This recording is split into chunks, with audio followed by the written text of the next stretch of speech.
Kerajaan Singasari yang didirikan oleh Ken Arok. Pada tahun 1222 Masehi, kerajaan ini beribu kota di Tumpel yang terletak di kawasan bernama Kutaraja.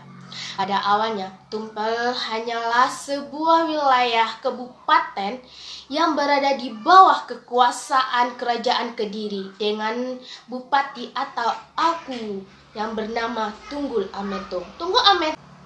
Ken Arok membunuh Tunggul Ametung dengan sebilah keris buatan Empu Gading, di mana keris ini disebut sempurna.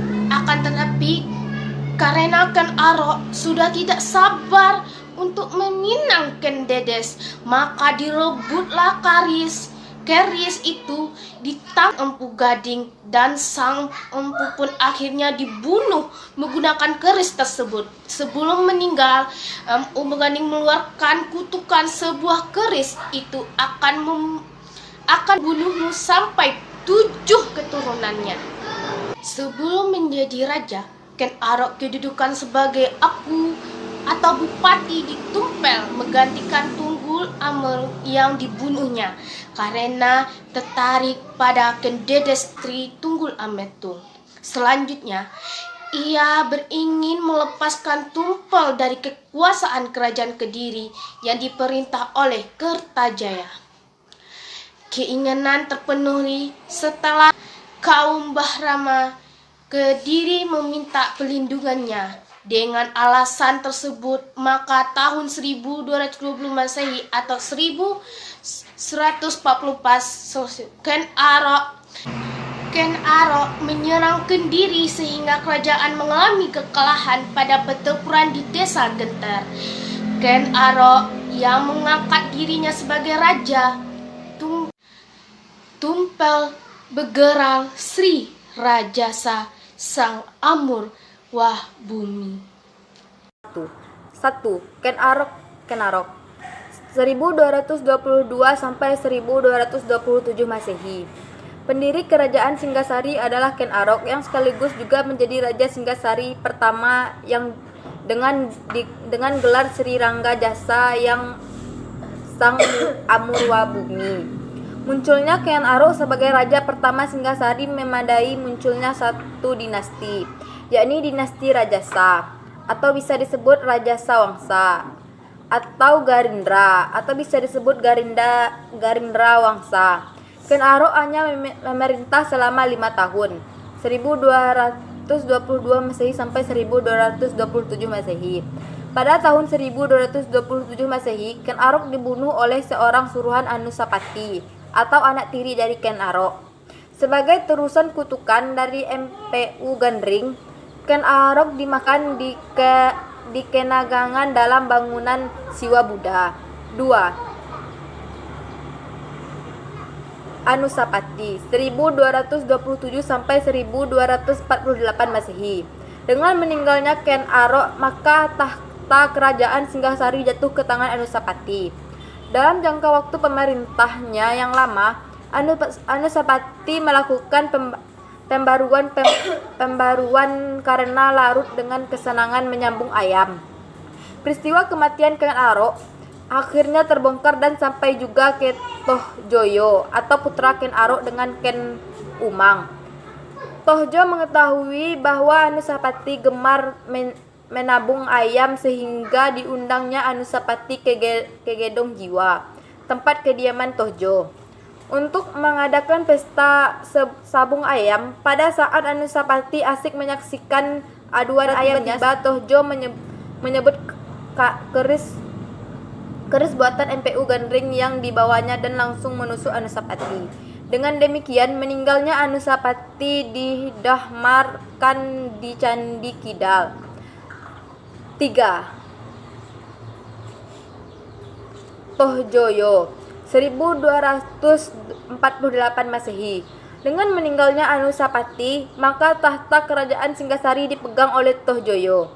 Namun Tohjoyo memerintahkan kerajaan Singasari tidak lama, sebab anak Anusapati yang bernama Rungguni berusaha membalas kematian ayahnya. Dengan bantuan Mahesa Cempaka, dan para pengikutnya, Rughuwani berhasil menggulingkan Tohjoyo dan kemudian menduduki singgasananya. Itulah ya. Assalamualaikum.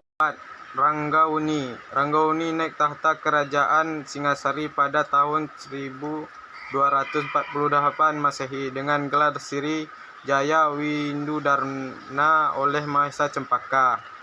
5. Kertanegara adalah raja Singasari terakhir dan terbesar karena mempunyai cita-cita untuk menyatukan seluruh Nusantara. Ia naik tahta pada tahun 1268 dengan gelar Sri Maharaja Diraja. Budaya yang ditemukan candi-candi dan patung-patung, di antaranya Candi Kidul, Candi Jago, dan Candi Singgasari. Sedangkan patung yang ditemukan adalah patung Kendede sebagai Dewi Prajamita, kedua patung Kertanegara baik patung Joko Polok maupun Amapahapasa menyatakan agama Buddha beraliran. Sebagai kerajaan pelajaran, kerajaan Singasari bisa dikatakan berlangsung singkat. Hal ini terkait dengan adanya sengketa yang terjadi di lingkup istana kerajaan yang kental dengan masa perebutan kekuasaan pada tahun 1292 yang terjadi pemberontakan Jaya Katwang Bupati Gelang-Gelang yang merupakan sepupu sekaligus ipar Kertanegara sendiri. Dalam serangan itu, Kertanegara mati terbunuh. Selain menguasai Melayu, Singasari juga menaklukkan Pahang, Sunda, Bali, Bakulapura, Kalimantan Barat, dan Gurun Maluku. Kertanegara juga menjalin hubungan persahabatan dengan Raja Champa dengan tujuan untuk menahan perluasan kekuasaan Kubilai Khan dari dinasti Mongol. Kubilai Khan menuntut raja-raja di daerah selatan termasuk Indonesia mengakuinya sebagai yang dipertuan. Kertanegara menolak dengan melukai muka utusan yang bernama Mengsi. Tindakan Kertanegara ini membuat Kubilai Khan marah besar dan bermaksud menghukumnya dengan mengirimkan pasukannya ke Jawa. Mengetahui sebagian besar pasukan Singasari dikirim untuk ekspedisi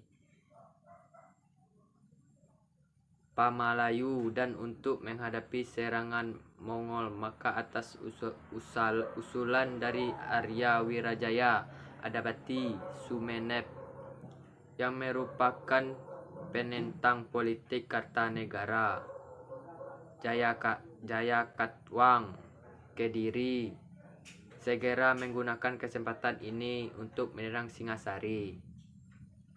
Serangan dilancarkan dari dua arah, yakni dari arah utara merupakan pasukan pancingan dan dari arah selatan merupakan pasukan inti.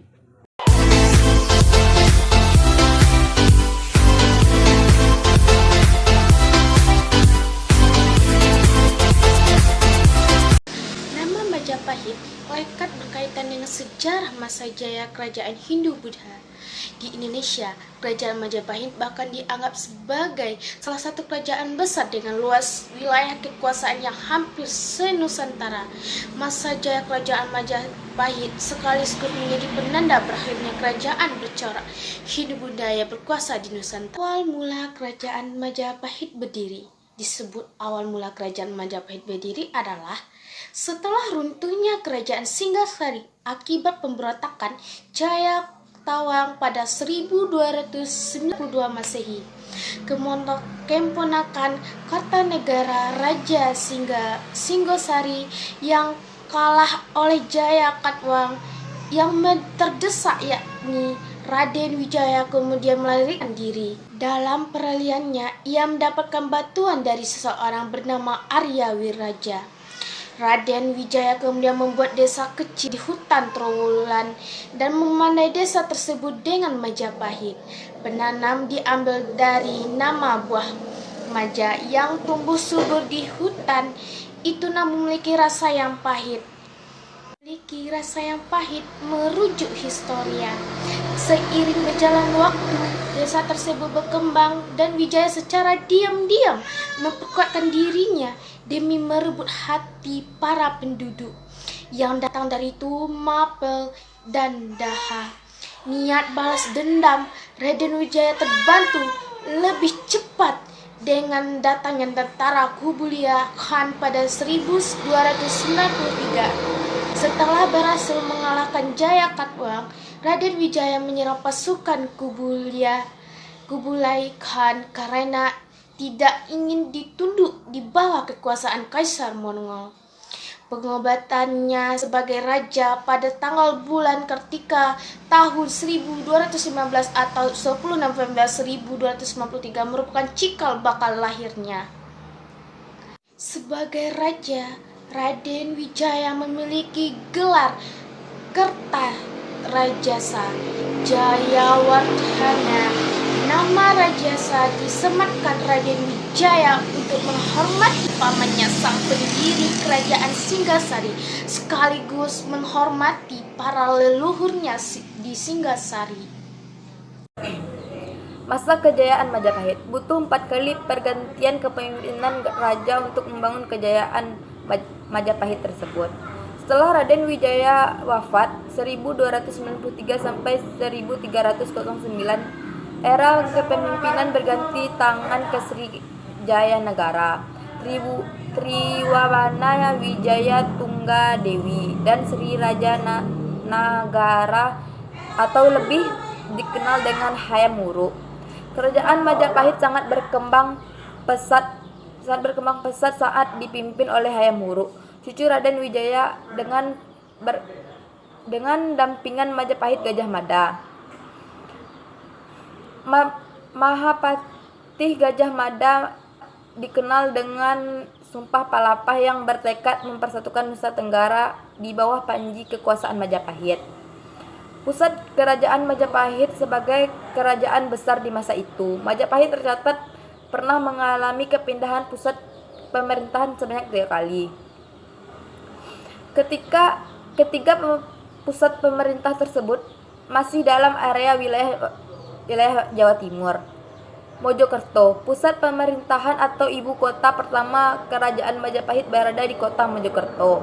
Kala ibu kota dipimpin oleh raja pertama, yakni Kertajasa Jayawardhana atau Raden Wijaya. Disebut letak pusat pemerintah terletak di tepi Sungai Beratas. Pemerintah kemudian berpindah mengikuti masa kepemimpinan Sri Jaya Negara. Raja kedua kerajaan Majapahit, Jaya Negara, memindahkan pusat pemerintah ke Trowulan. Pada masa kini, kota tersebut berjarak 12 km dari Mojokerto. Pusat pemerintah Trowulan yang cukup lama. Daha atau disebut Kediri, saat ini merupakan kota ketiga dari pusat pemerintahan kerajaan Majapahit. Berpindah menjadi pusat pemerintahan Majapahit ke Daha berkaitan erat dengan masalah internal di kerajaan dan ancaman dari kerajaan Islam, kerajaan Demak yang merupakan Islam pertama di Pulau Jawa. Kejatuhan kerajaan Majapahit. Melemahnya kekuasaan Majapahit terjadi saat kematian Hayam Wuruk dan Mahapatih Gajah Mada pada 1364. Sinar kejayaan kerajaan Hindu-Buddha paling besar dan berjaya di Nusantara perlahan meredup meski telah beberapa kali mengalami pergantian kepemimpinan.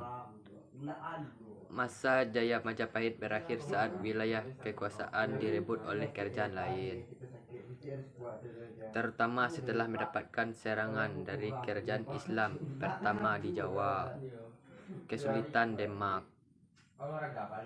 Peninggalan sejarah Kerajaan Majapahit. Meski telah runtuh beberapa tahun lalu, hingga kini masyarakat modern tetap dapat menyaksikan sisa-sisa peninggalan Kerajaan Majapahit. Saksi bisu Kerajaan Majapahit munculnya dalam berbagai rupa seperti situs, candi, kitab, dan arsitektur. Situs Trowulan sebagai salah satu pusat pemerintahan kerajaan Majapahit banyak meninggalkan warisannya seperti prasasti Urare, Kudadu, dan lain-lain.